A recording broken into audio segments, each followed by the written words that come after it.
सुनने को तैयार ही नहीं आप। अरे भाई उनकी सुन तो लो। अरे आपने अभी कहा ना कि हिंदू मुसलमान हो रहा है ना, आपने ये कहा, मैं क्या बोल रहा हूँ कि हिंदुओं ने बीजेपी को हरा दिया, तो कहाँ हो रहा है हिंदू मुसलमान? धर्म से ऊपर मानवता। अगर ऐसा होता तो यूपी में हारती। कैसा होता? अगर ये कह रहे हैं भाई साहब कह रहे हैं कि हिंदू मुसलमान हो रहा है देश के अंदर में, अगर हिंदू मुसलमान होता देश के अंदर में तो क्या अयोध्या से फैजाबाद से हारती बीजेपी? देखिए एक चीज आइए, 84% वहाँ पर हिंदू है। सुन लीजिए, अगर हिंदू मुसलमान नहीं होता, अगर हिंदू मुसलमान नहीं होता तो बीजेपी रामपुर से भी नहीं हारती। रामपुर के ही एक बूथ पर 2300 कुछ वोट, 2322 वोट पड़े, जिस गांव के अंदर में 530 से ज्यादा प्रधानमंत्री आवास योजनाएं मिली, 530 से ज्यादा आवास योजनाएं मिली, मगर भाजपा को वहां पर वोट 0 मिला। तो ये हिंदू मुसलमान नहीं था। यही तो कह रहा था उस वक्त इनको। और दूसरा, पहली चीज, एक समय में इंदिरा जी ने नारा दिया था कि जात पे ना पात पे वोट लगेगी हाथ पे, मोहर लगेगी हाथ पे। आज उन्हीं का पोता नारा दे रहा है, बात तो छोड़ दो, बात और धर्म छोड़ दो, धर्म कार्ड नहीं चला तो अब जाति बंटवारे में आ गए, जातिगत जनगणना की बात करने लगे। अरे मेरे भाई एक रहने दो ना, अगर जाति की जनगणना करनी है तो हिंदू और मुस्लिम छोड़िए। जैसे हिंदुओं में आप कहते हो ना ये ब्राह्मण इतने हैं, क्षत्रिय इतने हैं, राजपूत इतने हैं, लोधी इतने हैं, वैश्य इतने हैं, शूद्र इतने हैं, दलित इतने हैं, तो भाई मुसलमानों में भी तो 72 फिरके होते हैं, उनकी बात क्यों नहीं करते हो? 22 फिरकों के नाम तो मैं बता देता हूँ, क्यों नहीं करते हो? वहाँ पर आपको मुस्लिम हो जाते हैं, यहाँ पर आपको जातियों में बांट देना है। तो भाई ये कैसी दोगली मानसिकता है आपकी? आप वहाँ पर तो आप जातिवाद नहीं करते हो, मगर हिंदुओं में आकर के जातिवाद की बात करने लगते हो। वो क्यों? आप क्यों नहीं करते हो? शिया इतने, सुन्नी इतने, बहावी इतने, अंसारी इतने, जुलाहे इतने। एक सवाल और भी है, बीजेपी ये कहती है कि हम लोगों ने ना जातिवाद को तोड़ा है, बिल्कुल तोड़ा है, हिंदू को एकजुट किया है, बिल्कुल किया। पर यूपी में वो दिखा नहीं। फिर सर देखिए ऐसा है, 2-3 चीजें रही फैक्ट, 2-3 चीजें रही। कई बार सत्य परेशान हो सकता है, पराजित नहीं होता है। सत्य इस बार उत्तर प्रदेश में परेशान हुआ है, पराजित नहीं हुआ है। आप एक चीज देखिए, 240 सीटें, 41 सीटें किसकी हैं? बीजेपी के अकेले की है ना। और ये जो 28 लोग रहे, ये 28 लोग मिलकर के भी 240 तक नहीं पहुंचे हैं। तो सत्य परेशान हो सकता है, पराजित नहीं हो सकता है।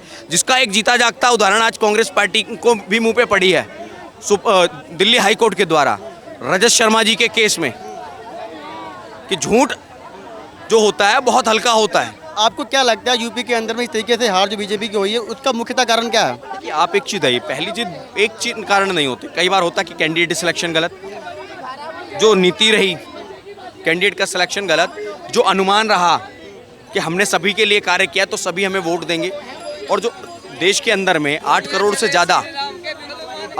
से ज़्यादा योजनाओं का फ़ायदा लेने वाले लाभार्थी रहे, उन तक भाजपा का डायरेक्टली कनेक्शन जो कनेक्ट था वो कहीं ना टूटा, उसकी वजह से नुकसान हुआ। दूसरा, कैंडिडेट्स की कुछ गलतियाँ, उसके बाद विपक्ष का एक नैरेटिव सेट करना कि संविधान ख़त्म कर देंगे, आरक्षण ख़त्म कर देंगे, ये जो झूठ रहे, और 8500 रुपये का एक लॉलीपॉप, झूठा लॉलीपॉप, ये भाजपा को नुकसान करके गया। अच्छा, क्या लगता है आने वाले अब जो ना विधानसभा के चुनाव होने वाले हैं, 2027 में आने वाले हैं, उसमें क्या रहेगा? 326 थी एनडीए की, इस बार 350 जाएंगी एनडीए की, मेरे से लिख के ले लीजिए। एक चीज़ और, सरकार स्थायी है, 5 साल टिक पाएगी? सर एक चीज़ बताइए, आप जिसमें 28 वैसाखियाँ लगी हों वो ज़्यादा स्थायी होती है, या जहाँ पर गठबंधन एक दूसरे का सम्मान करता हो? स्वार्थ का गठबंधन चलेगा, या साथ का गठबंधन चलेगा, या सम्मान का गठबंधन चलेगा? आप मुझे बताइए। ममता बनर्जी ये कहती हैं कि सरकार अगर इंडिया ब्लॉक ने अभी दावा नहीं किया है तो हम भविष्य में कर सकते हैं दावा। देखिए, पहली चीज़, इंडिया ब्लॉक है कितने टाइम के लिए, पहले तो ये सोचिए। ये जो नीतीश और चंद्रबाबू नायडू जी के लिए बोल रहे हैं, वो लोग तो अपना स्थिर हैं, मगर आपके जो 28 हैं उनमें से एक टूट करके भाग चुका है, दिल्ली का विकेट गिर चुका है। तो आप 232 से 229 रह गए हैं, ये गलतफहमी अपने दिमाग से निकाल दें। आप 229 रह गए हैं, और अभी देखते जाइए 99 का ही रिचार्ज है, 99 का रिचार्ज 28 दिन से ज़्यादा नहीं चलता है। अभी तो मोदी जी ने शपथ ली है, अभी 28 दिन तो बीतने दीजिए, उसके बाद बात करेंगे कि इंडिया ब्लॉक सरकार। और इतनी हिम्मत थी तो पहले क्यों नहीं बना ली?